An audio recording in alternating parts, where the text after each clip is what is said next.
Indonesia merupakan negara yang terdiri dari 17.000 pulau. Bukan hal yang mudah sebagai sebuah negara dapat berdiri dengan penduduk keempat terbanyak di dunia menurut survei Worldometer Desember 2020 dengan 270 juta jiwa.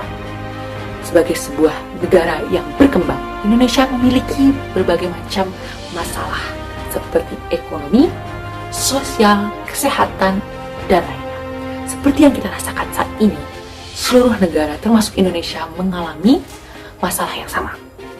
Penanganan COVID-19.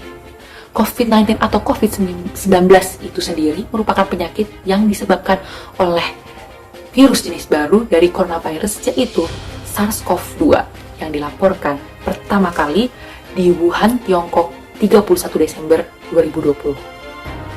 Penyakit ini menyerang saluran pernapasan yang dapat mengakibatkan seseorang meninggal dunia. Disebut sebagai pandemi oleh WHO pada tanggal 9 Maret 2020, COVID-19 telah menyebar secara luas di dunia. Namun sayangnya hingga saat ini, Indonesia belum bisa mengatasinya dengan baik. Terbukti dari data milik covid19.co.id di mana pada tanggal 7 Juli 2020, penambahan kasus terkonfirmasi corona sebanyak 34.000 kasus. Hal ini menjadi masalah yang besar dapat dilihat dari dampak yang dirasakan penduduk Indonesia saat ini. Pandemi COVID menginfeksi berbagai lini kehidupan mulai dari kesehatan hingga sosial. Pada sektor perekonomian, pandemi ini menyebabkan penurunan pertumbuhan ekonomi yang menyebabkan pemburukan di sektor ketenagakerjaan, khususnya di bidang perdagangan, manufaktur, konstruksi, jasa, dan akomodasi. Hal ini menyebabkan karyawan dirumahkan dan melakukan PHK. Dikatakan pula oleh Inspektur Jenderal Kementerian Keuangan, Sumiati menyatakan bahwa pengangguran diperkirakan akan naik cukup signifikan karena adanya pandemi COVID.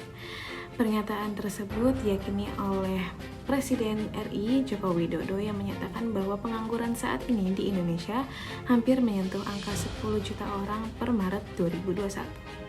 Penyebab utama badai pengangguran saat ini disebabkan oleh adanya kebijakan pemerintah mengenai lockdown, PHK, PSBB hingga penerapan yang baru saja dilakukan yaitu PPKM darurat yang timbulnya berbagai masalah baru di sektor perekonomian masyarakat serta negara. Pandemi COVID-19 berdampak terhadap ketenagakerjaan di Indonesia. Pada Agustus 2020, jumlah pengangguran di Indonesia bertambah 2,67 juta menjadi 9,77 juta orang. Pengangguran ini bertambah seiring dengan penambahan jumlah angkatan kerja sebesar 2,36 juta menjadi 138,22 juta orang. Sementara berdasarkan tingkat pengangguran terbuka atau TPT sebesar 7,07%. Angka ini naik dari Februari 2020 yang sebesar 4,99%.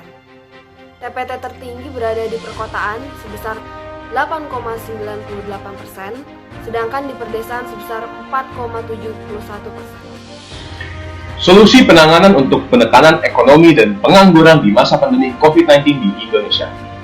Kalau kalian masih belum sadar, COVID-19 merupakan bencana yang mempengaruhi besar dampak stabilitas ekonomi, nasional, dan produktivitas masyarakat. Oleh karena itu, pemerintah di Indonesia sudah melakukan berbagai macam hal untuk menindak hal-hal berikut. Salah satunya nih adalah intensif pajak. Intensif pajak adalah tindakan yang dilakukan suatu negara untuk menarik investor ke dalam negeri dalam rangka mendorong aktivitas ekonomi negerinya sendiri. Nah, yang kedua adalah cara pemerintah untuk mengatasi orang yang terkena PHK. Salah satu contohnya adalah memprioritaskan pemberian intensif pelatihan melalui program Kartu Prakerja. Bagi pekerja yang terkena PHK, pemerintah sudah memberikan intensif program Kartu Prakerja ini dimulai dari tahun 2020 kemarin sampai dengan 2021 ini. Dengan kabarnya, pemerintah menambah kuota sekitar 2,8 juta peserta. Program Kartu Prakerja ini pendaftarannya sampai akhir tahun 2021. Kegiatan dan tujuannya adalah untuk memberikan pelatihan secara online atau offline yang bertujuan untuk meningkatkan produktivitas, memperluas, dan memperkembangkan kewirausahaan. Peserta Kartu Prakerja akan mendapatkan bantuan total sekitar 3,55 juta yang akan disalurkan dalam total 4 bulan.